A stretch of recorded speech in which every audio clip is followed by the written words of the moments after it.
시편 91편인데요. 90편부터 하나님의 사람 모세의 기도가 이렇게 연결되어 나오죠. 그래서 모세의 기도입니다. 지존자의 은밀한 곳에 거주하며 전능자의 그늘 안에 사는 자여, 나는 여호와를 향하여 말하기를 그는 나의 피난처요 나의 요새요 내가 의뢰하는 하나님이라 하리니 이는 그가 너를 새 사냥꾼의 올무에서와 심한 전염병에서 건지실 것이미로다. 그가 너를 그의 깃으로 덮으시리니 내가 그의 날개 아래로 피하리로다. 그의 진실함은 방패와 손방패가 대신하니 너는 밤에 찾아오는 공포와 낮에 날아드는 화살과 어두울 때 퍼지는 전염병과 밝을 때 닥쳐오는 재앙을 두려워하지 아니하리로다. 1000명이 내 왼쪽에서 10,000명이 내 오른쪽에서 엎드러지나 이 재앙이 내게 가까이 하지 못하리로다. 오직 너는 똑똑히 보리니 악인들의 보응을 내가 보리로다. 내가 말하기를 여호와는 나의 피난처시라 하고 지존자를 너의 거처로 삼았으므로 화가 내게 미치지 못하며 재앙이 내 장막에 가까이 오지 못하리니 그가 너를 위하여 그의 천사들을 명령하사 내 모든 길에서 너를 지키게 하심이라. 그들의 손으로 너를 붙들어 발이 돌에 부딪히지 아니하게 하리로다. 내가 사자와 독사를 밟으며 젊은 사자와 뱀을 발로 누르리로다. 하나님이 이르시기를 그가 나를 사랑한즉 내가 그를 건지리라. 그가 내 이름을 안즉 내가 그를 높이리라. 그가 내게 간구하리니 내가 그에게 응답하리라. 그들이 환난 당할 때 내가 그와 함께하여 그를 건지고 영화롭게 하리라. 내가 그를 장수하게 함으로 그를 만족하게 하며 나의 구원을 그에게 보이리라 하시도다. 아멘. 여러분, 모세는 250만 명의 이스라엘 백성을 출애굽시켜서 가나안 땅으로 인도했던 역사적인 지도자잖아요. 타임즈가 선정한 인류 최고의 지도자, 모세 이렇게 하는데, 근데 참 모세의 기도를 들어보면 전혀 모세의 행위와는 좀 다른 느낌이 듭니다. 왜냐하면 90편 1절에도 주여 주는 대대 우리의 거처가 되셨나이다. 모세에게 있어서의 마음의 거처, 내가 도달해야 될 목표점은 가나안 땅이 아니었던 거예요. 애굽 땅도 모세의 거처가 아니었고 가나안 땅도 모세의 거처가 아니었어요. 사람들은 자꾸 모세는 가나안 땅 이스라엘 백성에게 피난처와 요새를 마련해 주기 위해서 광야 40년을 그렇게 인도했던 그런 모세 이렇게 생각을 했지만 정작 모세 본인은 한 번도 가나안 땅을 나의 거처다, 내가 가나안 땅에서 피난처를 삼아야 되겠다 이런 마음을 품은 적이 없었던 거예요. 오직 대대에 천지가 창조되기 전부터 하나님만이 나의 유일한 거처입니다라고 고백을 하고 있습니다. 오늘 91편에도 지존자의 은밀한 곳에 거주하며 전능자의 그늘 아래 사는 자여 이렇게 고백해요. 지존자라는 것은 가장 높은 곳, 이 땅이 아닙니다. 지존자는 가장 높은 곳에 있는 그 지존자가 계신 그곳, 은밀한 곳, 세상 사람들은 알 수 없어요. 감추어진 곳이에요. 그래서 가장 높은 곳에 그곳에 거주한다라는 것은 육체가 거주하는 그것만을 말하는 게 아니죠. 그의 마음이, 그의 영혼이 이 땅을 떠나서 가장 높으신 하나님의 그 하늘 보좌 우편에 거하는 그 사람은 어떤 사람이냐? 전능자의 그늘 아래 사는 자다. 전능자. 하나님의 그늘이라는 것은 보호입니다. 보호. 그 광야 시대의 그늘은 보호를. 그러니까 전능하신 하나님의 보호를 받으면서 사는 사람이 누군가? 바로 가장 높으신 하나님이 계신 그 하늘 보좌를 내 마음과 영혼의 거처로 삼는 사람. 그 사람이라는 거예요. 그래서 저와 여러분이 하나님의 전능하신 그 보호를 받으려면 기도를 많이 한다, 어떤 행위를 한다는 것이 중요한 것이 아니라 가장 높으신 하나님을 나의 거처로 삼으시면 돼요. 그래서 뭐라고 합니까? 2절에 나는 여호와를 향하여 말하기를 그는 나의 피난처요 나의 요새요 내가 의뢰하는 하나님이라. 이 다윗과 모세의 그 고백이 같습니다. 여러분, 신앙의 전부입니다. 신앙생활을 어렵게 생각할 필요도 없고 우리가 복잡하게 생각할 필요가 없어요. 그냥 오늘 모세가 한 이 기도, 다윗의 고백이 우리의 고백이 되면 돼요. 뭐라고요? 하나님이 나의 피난처요, 나의 요새가 되면 되는 거예요. 끝이에요. 이게 답니다, 그냥. 이 세상을 뭐 나의 가정이나 연봉을 많이 주는 직장이나 아니면 나의 대인관계, 이 땅에서의 대한민국이나 이 세상을 나의 요새나 피난처로 삼지 말고 모세처럼 하나님을 나의 요새와 피난처로 삼으면 모든 것은 다 끝납니다. 왜 끝납니까? 전능자의 보호 아래 살기 때문이에요. 네. 여러분, 우리가 자꾸 세상의 어떤 가치와 언어 체계를 가지고 있으니까 이 피난처 요새 하면은 어떤 생각을 가지냐면 전쟁으로부터 기근으로부터 이 땅에서의 어떤 질병이나 사업 실패로부터 하나님이 나를 건져주신다, 이런 생각을 가지는 거예요. 이건 너무나 세상적이고 마귀적인 가치관이라는 거죠. 하나님 나라의 언어 체계 속에서의 가치 체계 속에서의 피난처와 요새의 의미는 뭐냐? 어떤 전쟁이나 기근이나 건강이 아닙니다. 사업 실패가 아니에요. 어떤 것으로부터의 피난처입니까? 하나님을 잃어버리지 않는 것을 말합니다. 내 마음을 지키는 것을 말해요. 그러니까 모세나 다윗의 개념에서 가장 중요한 것은 하나님을 사랑하는 것이 중요해요. 이들에게 있어서 제일 중요한 게 뭡니까? 하나님을 사랑하는 거예요. 자, 마귀가 마귀와 우리의 차이점이 없어요, 사실은. 거의 한 가지 빼고는 없어요. 마귀는 나보다 진리를 더 잘 알고 있습니다. 하나님만이 유일한 있음이고, 하나님만이 유일한 조음이라는 이 팩트, 사실도 마귀가 알까요, 모를까요? 압니다. 예, 모든 피조물은 하나님에 의해서 지음받은 거고, 하나님이 있으라 하니까 있고, 사라져라 하면 다 사라진다라는 사실도 마귀가 알아요. 그러니까 사실 우리가 눈에 보이고 귀에 들리는 모든 피조물 존재한다라는 것은 실제로는 존재하는 게 아니에요. 하나님이 존재하게 하시니까, 만물을 붙들고 있으니까 지금 존재하고 있는 거고, 하나님이 손을 딱 놔버리면 싹 사라져 버릴 건데. 나 자신이 육체도 마찬가지. 마귀가 이걸 압니다. 그리고 우리 눈에 보이는 아무리 좋은 것들도 우리 마음을 채울 수 없다라는 것도 마귀도 알아요. 그럼 도대체 마귀하고 나하고의 차이점이 뭐냐? 심지어는 마귀가 욥기를 보면은요, 하나님하고 대화를 해요. 우리보다 더 나아요, 어떻게 보면. 하나님의 영광을 우리보다 더 확실하게 본 자가 마귀입니다. 그죠? 그러니까 하나님의 영광을 봤어요. 하나님과 직접 대면도 해요. 영적 모든 진리를 다 알고 있어요. 근데 마귀가 뭘 못합니까? 한 가지 못하는 것이 있어요. 예, 그리스도의 죽음에 참여를 못해요.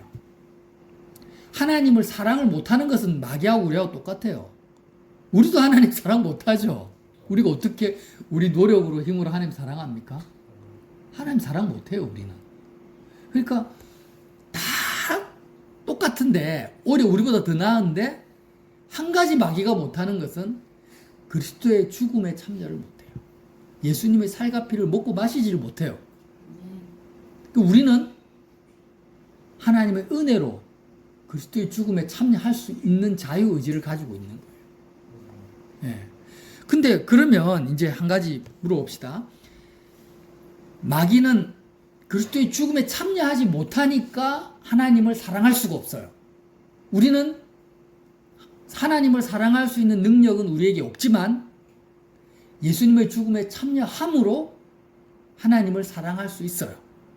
그리스도의 공로로 말미암아. 자, 그러면 하나님을 사랑한다라는 것이 뭐예요, 도대체? 이제 알잖아요.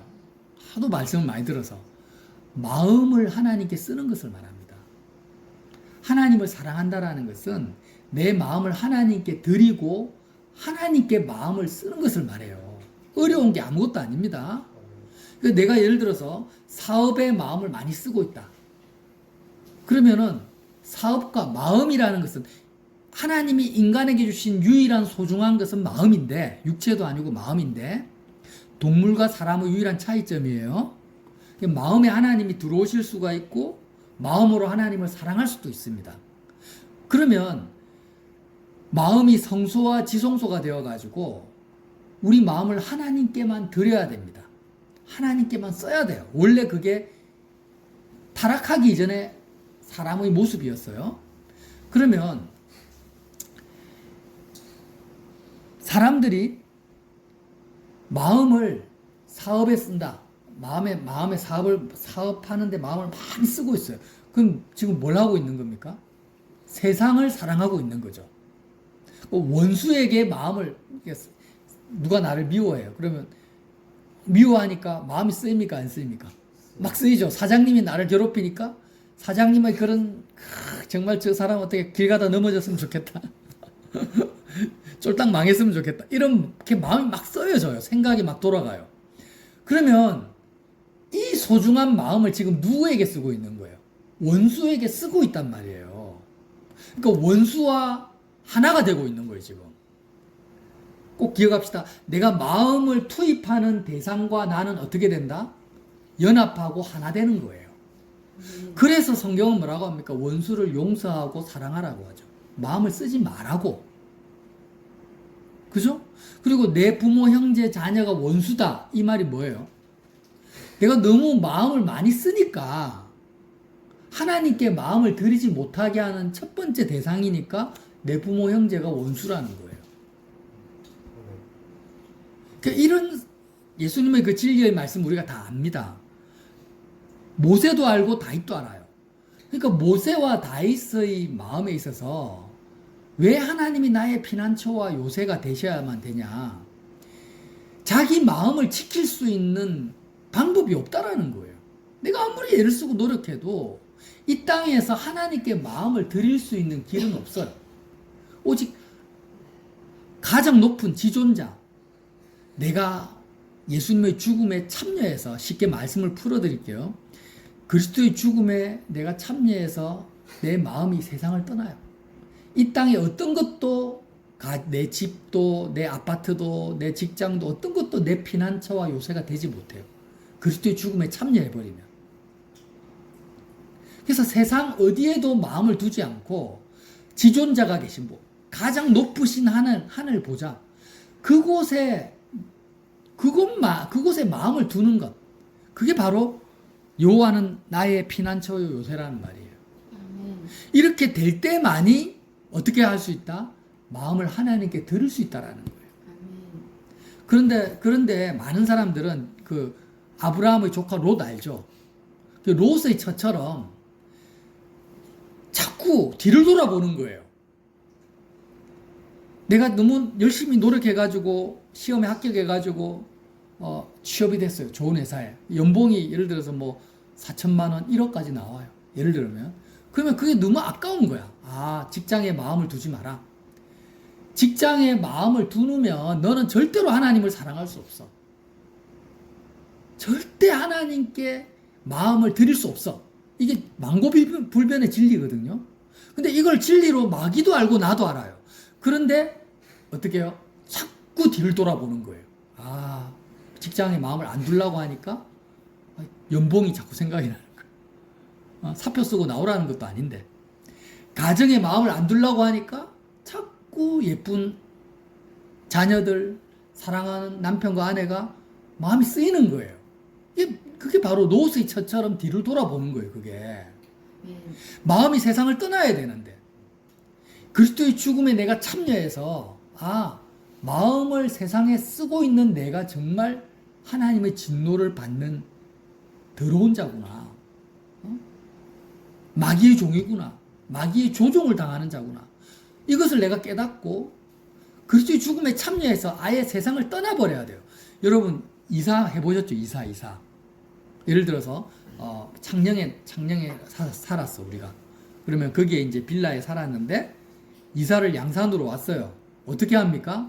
이사할 때 거기에 내가 소중한 TV라든지 냉장고나 가전제품 일부 놔두고 일부만 가지고 옵니까? 아니면 진짜 시루라기 하나 안 놔두고 다 버려버리고 다 그냥 싹 가지고 이사를 합니까? 완전히 다 비워버리잖아요. 거기에 어떤 내가 소중한 보물이라든지 옷가지를 놔두질 않아요. 이사를 하면은 거처를 옮긴다라는 의미는 하나도 남기지 않고 완전히 다 잊어내 버리는 거예요. 지금 그 말이에요. 여호와는 나의 피난처요 요새라는 것은 이 세상에 이 땅에 뭐가 있습니까? 가정이 있고 직장이 있고 인간관계가 있고 수많은 친구들이 있고 내가 벌려놓은 일들이 있어요.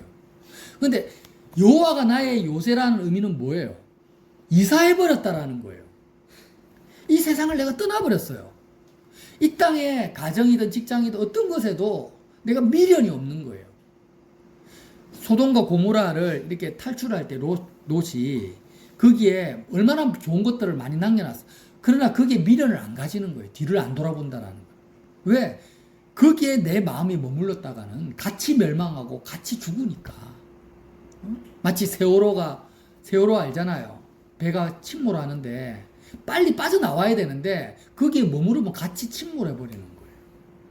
그러니까 이 무슨 말이냐면 모세의 개념에서 이 세상은요 세월호와 같고 소돔과 고모라 같은 거예요. 내가 마음을 조금이라도 이 250만 명이나 되는 이스라엘 백성에게 마음을 둔다든지 가나안 땅에서 내가 이 땅에서 뭐 좀 더 좋은 복지를 살겠다고 마음을 두면은 하나님을 사랑할 수 없다라는 것을 그게 불가능하다는 알았다는 거예요. 자, 3절 봅시다. 모세의 기도를 조금 더 깊이 있게 봐요. 왜 하나님이 나의 피난처 요새냐? 3절. 이는 그가 피난처 되시는 하나님이 너를 새 사냥꾼의 올무와 심한 전염병에서 건지실 것이라. 새 사냥꾼, 새를 잡는 사냥꾼. 새라는 것은요, 선민들을 말해요. 이 땅에 거주하지 않고 하늘을 날죠. 그러니까 하늘을 자신의 피난처로 삼는 선민들을 사냥하는 거예요. 마귀가. 올무로 사냥해요. 계속 선민들의 마음을 이 세상의 사건과 세상의 좋고 나쁨에 이렇게 묶어버리는 거예요. 이런 새 사냥꾼의 올무와 심한 전염병이라는 것은 전염병, 코로나19 우리가 경험해 봤잖아요. 세상 사람들의 가치관이에요. 아, 돈이 좋다 하면 그게 휩쓸려 버려. 아, 지금 주식, 코인, 비트코인이 뜬다. 와, 그거 좋다. 그런 전염병, 정치적인, 경제적인 이런 세상 가치관에 휩쓸리는 것에서 하나님이 나를 건져주신다라는 거예요. 4절, 그가 너를 그의 깃으로 덮으시리니 내가 그의 날개 아래로 피하리로다. 그의 진실함은 방패와 손방패가 되시라.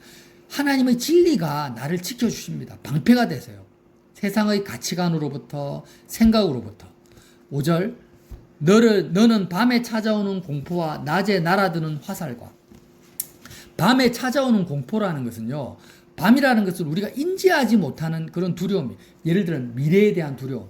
갑자기 살아가다가 이러는 거예요. 야, 너가 지금 노후 문제, 앞으로 네가 살 날이 많은데 네 어떻게 적금 든 거 있어? 뭐 연금 있어? 안정된 직장 있어? 너의 자녀가 너를 케어해 주겠어? 이런 밤에 찾아오는 공포들이 있어요. 우리가 이 땅을 살아가면서. 그런데 자꾸 마음이 빼앗기는 거야. 경제적 불확실성, 건강에 대한 어떤 불확실성, 이런 것들이 우리의 마음을 빼앗아 갑니다. 이런 공포와 낮에 날아드는 화살, 낮에 날아드는, 눈에 뻔히 보면서도 피할 수가 없어요. 그죠? 갑자기 우리 대한민국이 전쟁이 날 수도 있고, 백두산 화산 폭발이 일어날 수도 있고, 우리 회사가 이번에 티몬 사태라든지 뭐 온라인 쇼핑몰들이 다 무너지잖아. 눈에 뻔히 보이면서도 내가 피할 수 없는 그런 화살들. 그런데 우리 마음이 빼앗기는 거예요. 그러니까 자꾸 세상 가치관에서는 사업이 망한다든지 노후 문제에 부딪힌다든지 이것이 공포인데, 다윗이나 모세는 그런 게 공포가 아니에요. 그런 사건 때문에 내 마음을 지키지 못하는 것이 재앙인 거예요. 이 차이점을 아시겠습니까?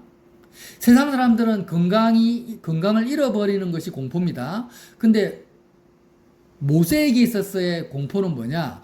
건강이 악화되는 것 때문에 마음을 하나님께 드리지 못하는 것이 공포라는 거예요. 그리고 그걸로부터 지켜준다라는 거예요. 자, 6절. 어두울 때 퍼지는 전염병과 밝을 때에 닥쳐오는 재앙을 두려워하지 않아. 세상이 환난과 공포에 내가 두려워하지 않아. 마음을 빼앗기지 않는 거예요. 천명이 내 왼쪽에서 만명이 내 오른쪽에서 엎드러지나 이 재앙이 내게 가까이 하지 못하리로다. 오직 너는 똑똑히 보리니 악인들의 보응을 내가 보리로다. 이렇게 사람들의 마음을 빼앗아가고 세상 가치관, 세상을 나의 피난처로 삼는 사람들이 어떤 환난을 당하는지 너가 보게 될 거라는 거예요. 9절, 내가 말하기를 여호와는 나의 피난처시라 하고 지존자, 가장 높은 곳에 있는 그분을 너의 거처로 삼았으므로. 자, 이게 너무 중요하죠. 이게 사실 성경의 전부입니다. 너가 말하기를, 우리도 똑같이 이렇게 고백해야 돼요. 스스로 계신 여호와만이 나의 피난처십니다. 이 세상은 나의 피난처가 아닙니다. 나는 이사했습니다. 나는 그리스도의 죽음에 참여함으로 이 땅의 어떤 곳도 내가 마음 둘 곳이 없습니다. 오직 여호와만이 나의 피난처십니다. 지존자만이 나의 마음의 거처입니다. 이렇게 지존자를 너의 거처로 삼았으므로 화가 내게 미치지 못하며 재앙이 내 장막에 가까이 오지 못한다. 이 무슨 말이에요? 하나님을 내 마음의 거처로 삼으면 병이 안 걸리고 항상 건강하고 사업이 잘 된다라는 거예요. 그게 아니죠. 전혀 그게 아니에요. 오히려 욥처럼 더 많은 환난과 재앙을 당한다 할지라도 너는 절대로 세상의 마음을 빼앗기지 아니하고 하나님을 사랑할 수 있는 존재가 된다라는 거예요. 하나님이 그렇게 너를 지켜주신다라는 거예요. 스데반 집사님처럼 돌에 맞아 죽어가는 상황에서도 너가 하나님의 영광을 놓치지 않고 살 수 있다라는 거예요. 11절, 그가 너를 위하여 그의 천사를 명령하사 내 모든 길에서 너를 지키게 하심이라. 여기서 지킨다는 의미를 아시겠죠? 그들이 그들의 손으로 너를 붙들어 발이 돌에 부딪히지 아니하게 하리로다. 내가 사자와 독사를 밟으며 젊은 사자와 뱀을 발로 누르리로다. 그러니까 지금 초대교회 성도들과 예수님의 제자들이요, 정말 불에 타 죽고 사자의 밥이 되고 얼마나 많은 죽음을 당했습니까? 그렇지만 그들의 마음만큼은 지존자만이 그들의 유일한 거처였기 때문에 사자의 밥이 될 때도 오히려 그들은 사자의 밥이 되는 그 두려움에 눌리지 않고 이겼다라는 거예요. 승리했다라는 거예요. 죽음이 그들을 가두지 못했습니다. 그들의 마음을 빼앗지 못했어요. 그들을 향해서 14절 뭐라고 합니까? 하나님이 이르시기를 그가 나를 사랑한 즉 내가 그를 건지리라. 그가 내 이름을 안 즉 내가 그를 높이리라. 그가 내게 간구하리니 내가 그에게 응답하리라. 그들이 환난 당할 때, 환난을 안 당하는 게 아니에요. 환난을 당합니다. 그들이 환난 당할 때 내가 그와 함께하여 그를 건지고, 육체의 환난에서 건질 수도 있지만 그게 아니라 그를 건지고 그의 마음을 건지고 그를 영화롭게 하리라. 스데반 집사처럼 내가 그를 영화롭게 하리라. 나의 영광을 그에게 보여주리라. 내가 그를 장수하게 함으로 그를 만족하게 함. 이 장수한다는 의미 알죠? 90년, 100년을 사는 게 아닙니다. 이 땅에서의 하나님의 뜻을 온전히 이룬다라는 거죠. 이 세상에서 가장 장수하신 분이 누굽니까? 30년 사신 예수님이에요. 완벽하게 예수 그리스도를 향한 아버지의 뜻을 주님은 100% 이루셨기 때문에 예수님처럼 장수하신 분이 없다라는 걸 우리가 알아요. 그러니까 여호와를 나의 거처로 삼는 자는 그를 통해서 하나님의 뜻을 온전히 이루신다라는 겁니다. 장수하게 하겠다라는 거예요. 아버지의 뜻이 하늘에서 이루어진 것처럼 땅에서도 이루어지게 하신다라는 거예요. 뭐만 하면? 하나님만을 나의 피난처로 삼으면. 그를 장수하게 하여 그를 만족하게 하며 나의 구원을 그에게 보이리라 하시도다. 이렇게 고백합니다. 여러분, 제가 말씀을 이제 마치겠습니다. 저와 여러분이 하나님을 사랑할 수 없어요. 사랑할 수 없다라는 것은 우리 힘으로 하나님께 마음을 드릴 수 없는 거예요. 내가 마음을요, 이 세상에 나의 거처로, 그러니까 직장에서 내가 한번 좀 출세해 봐야 되겠다, 승진해 봐야 되겠다, 내가 결혼해가지고 좋은 가정을 이뤄서 아름다운 가정에서 내가 행복을 누려봐야 되겠다. 이게 다 뭐예요? 전부 이 세상을 나의 거처와 피난처로 삼는 거예요, 기본적으로. 이런 마음의 상태 속에서는요, 우리는 절대로 하나님께 마음을 드릴 수 없습니다. 이건 만고불변의 진리예요. 이거는 어쩔 수 없어요. 우리는 세상을 감당할 수 없어요. 우리가 세상을 이길 수 없어요. 우리가 마귀를 이길 수가 없습니다. 그러니까 유일하게 하나님께 마음을 쓸 수 있는 방법은 뭐냐? 우리 마음이 세상을 떠나야 돼. 별세해야 돼, 별세. 마음이 세상을 떠나야 돼요. 마음의 거처가 지금 예수님이 하나님 보좌 우편에 앉아 계시잖아요. 그래서 그리스도와 함께 십자가에서 세상에 대해서 죽어. 세상에 대해 죽는 게 뭐예요? 이사한다라는 거예요. 방 빼. 방을 빼버려요. 내가 이 가정에서 방을 빼고 마음의 방을 빼요. 직장에서 마음의 방을 빼. 방을 뺀다라는 게 뭐예요? 이제 더 이상 아무것도 바라지 않는 거예요. 직장에 가서도 내가 여기서 월급 많이 받아야 되겠다, 인정받아야 되겠다, 이런 기대치를 가지면 안 돼요. 가정에서도 내가 자녀를 잘 키워봐야 되겠다, 이런 가문을 이런 기대치를 가져서는 안 돼요. 이 세상에 조금이라도 내가 마음이 남아있으면 아직도 피난처가 세상인 거예요. 롯의 처처럼 소돔과 고모라가 내 거처인 거예요. 내 요새인 거예요. 됩니까? 그래, 불가능한 거예요, 그거는. 그러니까 예수님 십자가 바라보고 예수님과 함께 이사를 해야 돼요. 아, 주님, 죽었구나. 롯의 처처럼 소돔과 고모라 같은 이 세상을 나의 피난처로 삼고 있는 이 죄 때문에 세상을 끔찍히도 사랑하는 이것 때문에 예수님이 십자가에 죽으셨구나 라고 십자가 바라보고 그리스도의 죽음에 참여해서 주님, 나는 예수님과 함께 세상을 떠납니다. 내가 이제 세상에 완전히 방을 빼버려요. 이사를 해버렸어요. 나는 이제 예수님이 계신 하나님 하늘 보좌만이 나의 유일한 거처입니다. 그곳만이 나의 피난처요. 나의 요새입니다. 나의 본향입니다. 하늘 보좌만이 예수님이 계신 그곳만이 나의 유일한 안식처입니다. 라고 고백을 해야만이 어떻다라는 거예요? 마음을 비로소 하나님께 드릴 가능성이 있는 거예요. 그거 말고는 전염병에서, 심한 전염병에서, 새 사냥꾼의 올무에서, 밤에 찾아오는 공포와 낮에 날아드는 화살로부터 우리 자신을 보호할 수 있는 길이 없습니다. 아멘. 없어요. 이거는 경험해 보셔야 합니다. 시도해 보세요. 내가 마음을 회사에 딱 두고 회사에서 한번 인정받아 봐야 되겠다라는 마음을 품고 하나님께 마음을 드릴 수 있는지 한번 해보세요. 해보세요. 내가 이 땅에서 좋은 가정을 한번 내 건강을 잘 지켜보겠다라는 마음을 가지고 하나님을 사랑할 수 있는지 해보세요. 되는지 그게. 절대 안 됩니다. 죽었다 깨어나도 안 돼요. 오직 하나님께 마음을 쓸 수 있는 길은요. 하나님만을 나의 피난처로 삼는 것밖에 없어요. 그러니까 모세는요. 애초부터 애굽에도 마음을 둔 적도 없고 가나안 땅에도 마음을 둔 적이 없는 거예요. 그냥. 하나님만을 유일한 거처로 삼았기 때문에 가나안 땅에 몸이 안 들어간 상태에서 하나님 너 올라와 하면은 거기에 대해서 모세는 일절 불만이 없어요.